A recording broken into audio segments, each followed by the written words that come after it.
जय श्री कृष्ण। नमस्ते बच्चे लोग।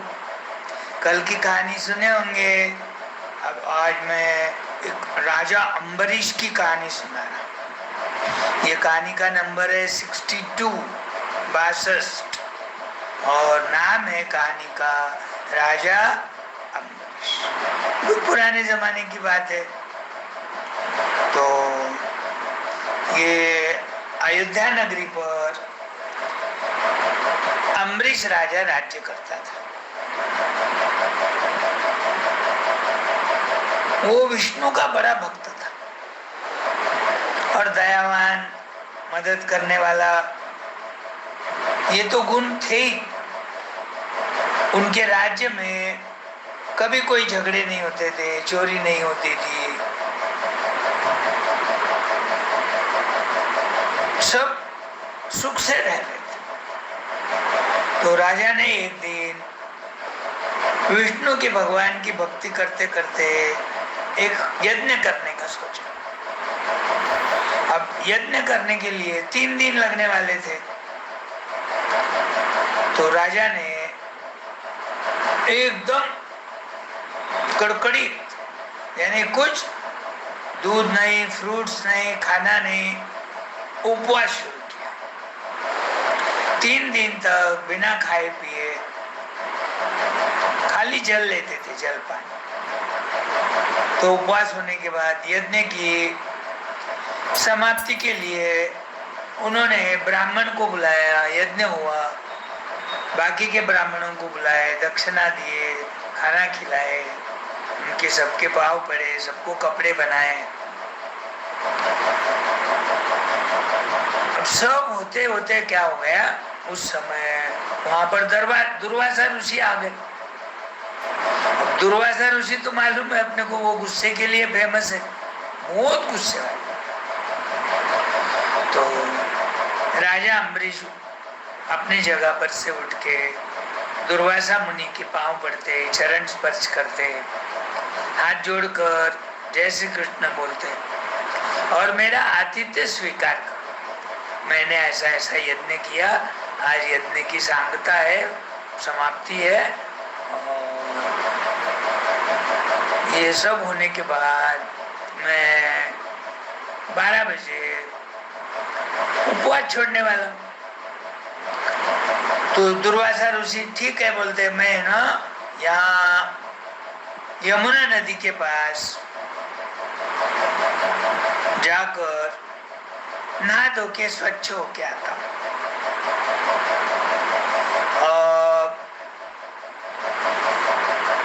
आधा घंटा हो गया, 40 मिनट हो गए, 1 घंटा हो गया, 1.5 घंटा हो गया, 2 घंटे हो गए, दुर्वासा ऋषि कुछ आए नहीं।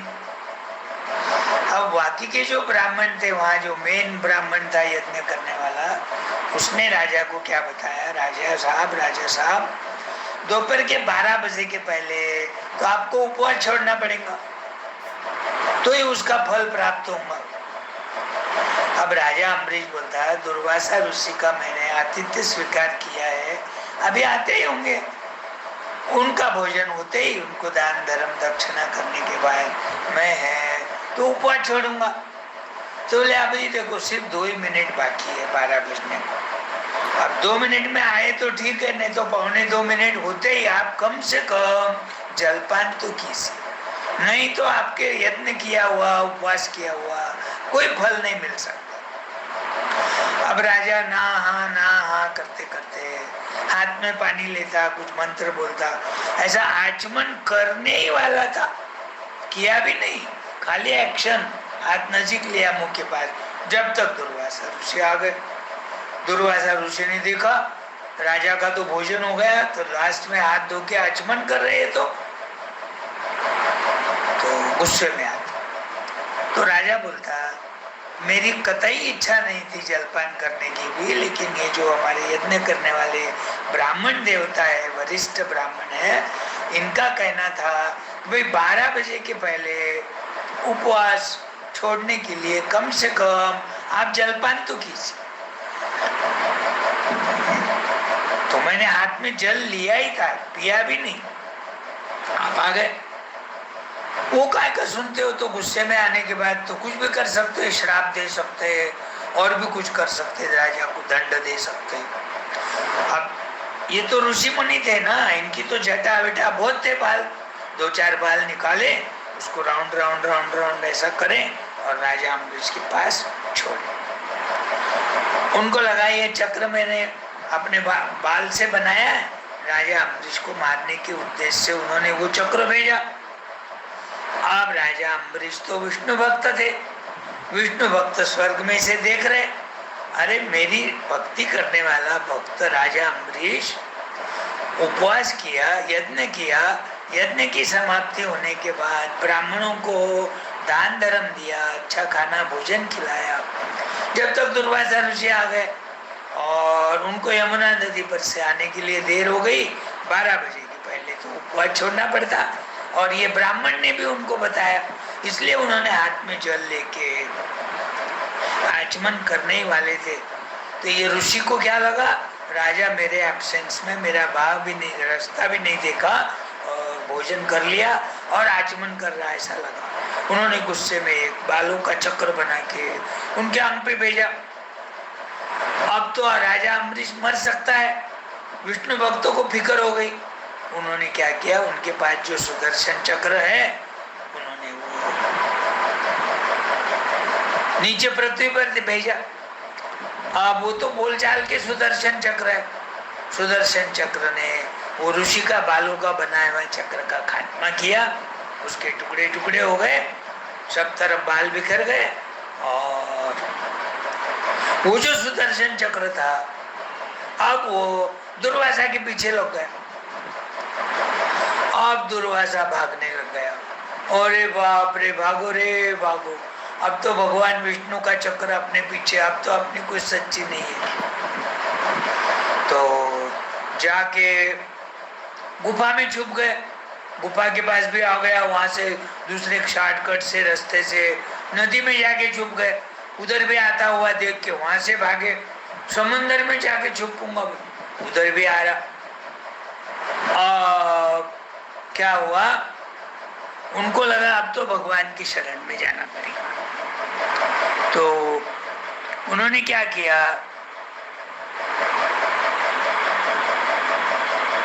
वो अपना कैलाश पर्वत पर गए।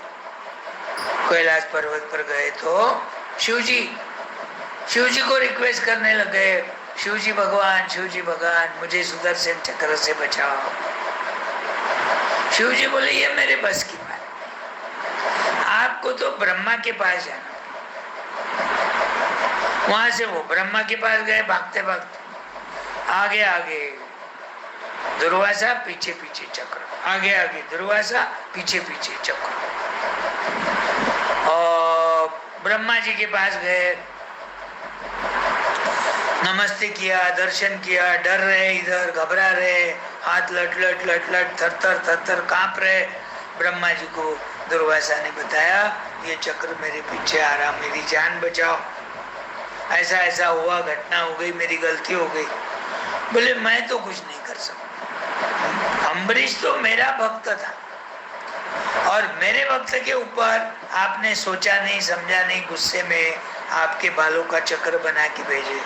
अब ये सुदर्शन चक्र आपकी जान की परवाह नहीं करेंगे, आपकी गर्दन काटेंगे, कुछ भी करो लेकिन मेरी जान बचाओ। तो ब्रह्मा जी बोले एक उपाय है, बोले आपको फिर से पृथ्वी पर जाकर राजा अम्बरीश के पास जाना पड़ेगा, वही आपको कुछ दया बता सकता है, मैं तो कुछ नहीं कर सकता। वो चले आए भागते भागते, पीछे पीछे सुदर्शन चक्र, राजा अम्बरीश के पास आए।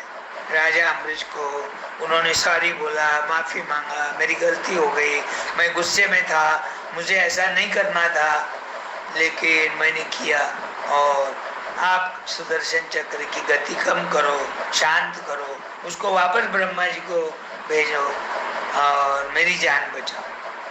और ये सुनने के बाद राजा तो दयालु था ही पहले, अब गुस्से में दुर्वासा ने उनका नुकसान करना चाहा, लेकिन राजा वैसा नहीं था। जैसा आजकल कहावत है ना तुम्हारे, टीट फॉर टैट, जशास तसे वागा।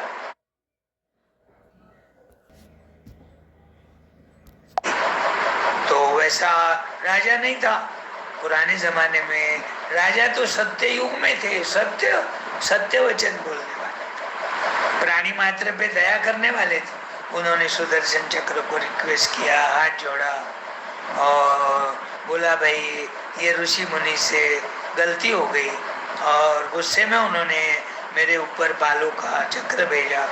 विष्णु भगवान को ये मालूम होने के बाद, मैं तो विष्णु भक्त हूँ, तो विष्णु भक्त ने सुदर्शन चक्र भेजा, हे चक्र देवता आप ब्रह्मा जी के पास वापस जाइए और दुर्वासा ऋषि की जान बचाइए, उसको मत मारिए। गुस्से में बोलता है, गड़बड़ हो जाती है किसके किसके हाथ से। तो गलती करे तो इंसान, वही तो इंसान रहता है, इंसान के हाथों से तो गलती होती है, लेकिन गलती को माफ करना वो इंसान सही इंसान। तो बच्चे लोग, ऐसा ये राजा अम्बरीश दयावान और गरीबों को मदद करने वाला और ईश्वर भक्त था, इसलिए उसका नाम ईश्वर भक्त राजा अम्बरीश पड़ा। विष्णु भक्त की भक्ति करते थे ना वो। तो ये राजा अयोध्या में होके गया। ये सारे राजे जो है, कल का दिलीप राजा, ये अम्बरीश राजा, ये पूरे अयोध्या में राज्य करते थे, एक के बाद एक ऐसे राजा राज्य करते गए। तो बहुत सालों तक उन्होंने राज्य किया।